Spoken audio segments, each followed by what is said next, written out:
So, the thing I'm going to talk about today is that your feeling of lacking, your feeling of not progressing in the amount that you're wanting to, is not because a lack of skill. It could be because you're not giving yourself the permission to progress. Here's what I'm talking about. Confidence isn't something we were born with. It's actually a skill that you can grow gradually and improve as you go. And the most important thing to understand is that confidence is built by doing and taking action of the thing that you're wanting to become.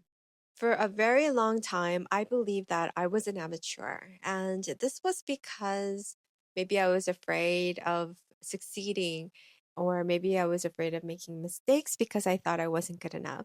But I have a story I wanted to share with you. And it was when I was hosting the radio program at a broadcasting station here in Jeju. And the producer once told me when I told him to please excuse me for making mistakes because I am new to this. He asked me a question. He says, "Do you know the difference between being an amateur and being a professional?" I was like, hmm. He said, the only difference between being a professional and being an amateur is if you get paid, you're a professional. If you don't get paid, you're an amateur. That did make me stop a little bit and think for a moment. At first, to be honest, I was a little scared at that comment because I took it as him saying to me, don't make a mistake because I'm paying for you to be a professional.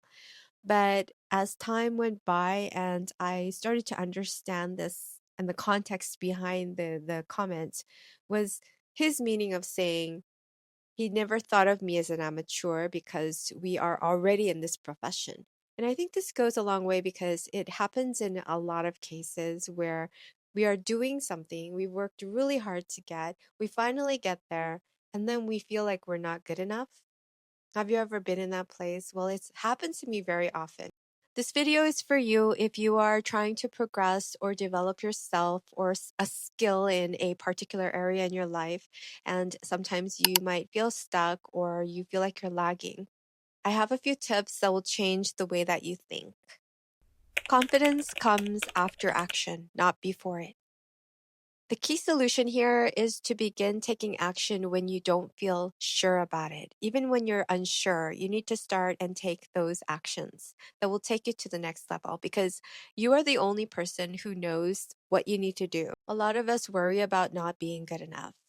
And in a lot of cases, we don't even start doing things because we're afraid that we will get to a certain level that is higher than where we currently are, and we'll fail because we're not ready to move on to the next level. Another thing will be that a lot of people want to improve their skills too quickly and are not patient enough with themselves to let themselves take the time and make the mistakes that we need to make we need to make mistakes. We need to make mistakes to grow and learn from our mistakes.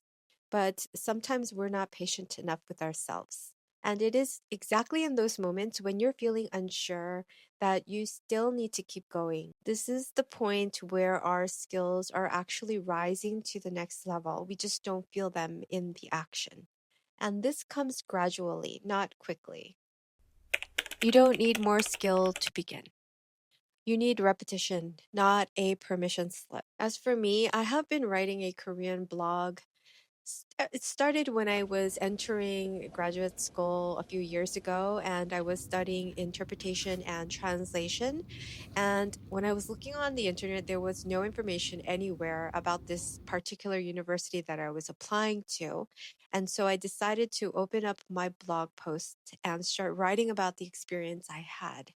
It started to gain a little bit of attention, which was very much to my surprise. And so I continued to writing about my experience throughout my entire graduate school life.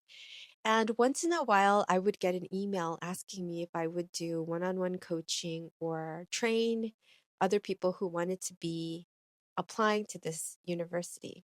But I refused to give myself permission because I thought I wasn't good enough or was not a kind of person who was able to do such thing. Feeling like an amateur doesn't mean you are one. Professionals are professionals the moment they commit. And it's funny because, like the story I was telling you earlier about how my producer told me that he never considered me as an amateur and told me the differences between being an amateur and being a professional. I really took that advice, and it actually made me work a little bit harder to reduce the number of mistakes I was making when I was reporting or reading a script. And I even went out and reached out to someone I knew who had experience prior in announcing. And I would sit with her once a week for about 8 weeks. And she had never had any training experience before, other than her own experience that she received when she was applying for a broadcasting company. But during this process, I learned a lot, and it really helped me to improve and reduce the mistakes I was making on the broadcasting show. But it wasn't until I heard those comments coming out from the mouth of my producer to actually say to me that you are already a professional and you are already sitting at your position because of all the hard work you put in to being there. And we are all accepting you as the host of the show. So never belittle yourself. And although he didn't express these words exactly the way I just told you, it was an eye opener, and it made me realize that I was shrinking down to a little me version, a version of myself where I felt like I was a little bit too vulnerable to mistakes and that they would keep coming to me to haunt me, which of course was not the case. But it did take me about 2 years before I got comfortable with the role. And by that time, I started to enjoy hosting the radio show. Mistakes are not proof you're unready. Your mistakes are actually proof that you are progressing and that you are ready. You just need to allow yourself to believe this. And while we would all wish, I mean, we all wish that we would never make mistakes, we are all human. And because we are human, it is inevitable that we are going to make mistakes as we learn and grow in our positions. I think it comes down to bravery and courage and letting yourself know that it is okay to make a mistake. And you need to be a little brave to be able to allow yourself do that. I mean, think of what is going to be the worst scenarios. Nobody is going to come and hit you because you made a mistake. You're probably going to just feel a little bad, but we learn from our mistakes, and we need to know that the next time around, we won't be making the same mistake. Your value already exists, and it becomes visible when you finally allow it to show. Remember that your value has nothing to do with the mistakes that you make. And in fact, your value is not even decided by what you do or what type of work that you do. It's who you are and what you've got to offer that counts. And sometimes we don't even know what we have to offer. It is when you are doing the action that you realize there are things that you can offer to help other people or to train other people with the knowledge that you have. And sometimes it takes time to understand what this value we have in ourselves is.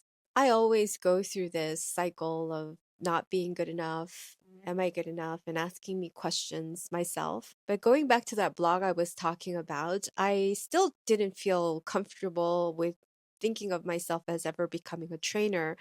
But this time I decided to say yes. I finally said yes to a inquiry of someone who wanted to learn how to become an English MC. And I said yes. And I actually got two inquiries from two different people. And I have started to train them and became their one on one coach. And it has opened my eyes to other opportunities and even opened my eyes to how I will be posting on Instagram and what I will be saying on YouTube.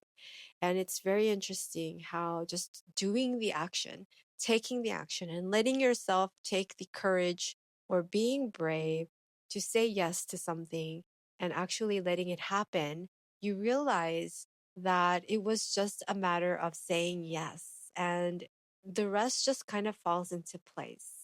Everyone carries something valuable inside them. Sometimes it's just not easy to recognize your own talent, although it is already instilled within us. Again, most people don't give themselves the permission to see it. But if you give yourself the permission to let it out and open up what it is inside of you that you can offer for other people as help, it will open your eyes to new opportunities, like it did for me. Remember that confidence isn't loud. It takes guts to actually stick to something you are doing, even though you know you are not progressing. And progression takes a very long time. Building habits doesn't come overnight. But when you continuously act on these priorities, you will one day see yourself rising to the next level. And it is exactly in the process of training yourself by doing and taking action and doing it over and over again until you get it right is exactly how you become an expert in a particular field. It's built quietly by doing. And it's normal to feel lonely in the process because you won't have people around you that are doing the same things, that are thinking about the same challenges, that are falling behind for the same reasons as you are. So stop waiting for the perfect moment and take that big leap of faith in yourself. If you resonated with this video, please leave a comment of something you are progressing right now in your life or struggling in your progression. And leave a comment. I would love to hear from you. And I'll see you in the next one.